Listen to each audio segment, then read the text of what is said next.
Iran नाल मुज़ाकरात विच काफ़ी पेशरफ्त हुई है। मुज़ाकरात दे दूजे मरहले दा फैसला तेहरान दे हत्थ विच अमरीकी नायब सदर जेडी वंस दा कर मुल्की मीडिया नूं इंटरव्यू आख्या ईरान नूं यूरेनियम अफजदगी दी सलाहियत मुकम्मल खत्म करनी होवेगी। ईरान इस शर्त ते आमादा होवे ते एक वड्डा मुआहदा मुमकिन है।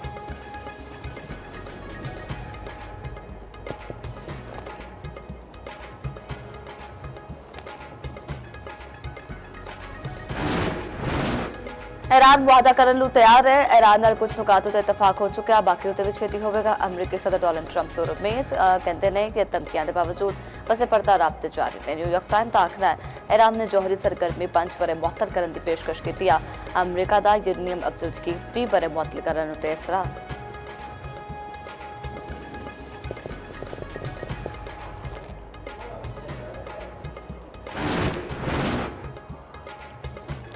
अमरीका ने अपने हरमज की नाकाबंदी कर दी। ईरानी तेल की नकलो हरकत मुअत्तल जहाज़ों की ईरानी पोर्ट्स उत्ते आमतौर पर मुंजमद।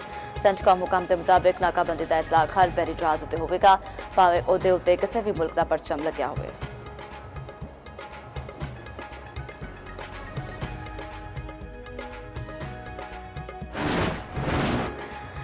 OIC अजलास पाकिस्तान के लबनान में इसराइली हमलियां की शदीद मजम्मत, फौरी जंगबंदी ते इंसानी इमदाद का मुतालबा। पाकिस्तान के नायब मुस्तकिल मंदूब उस्मान जतून का लबनान में कशीदगी कमी के मंसूबे का खैर मकदम।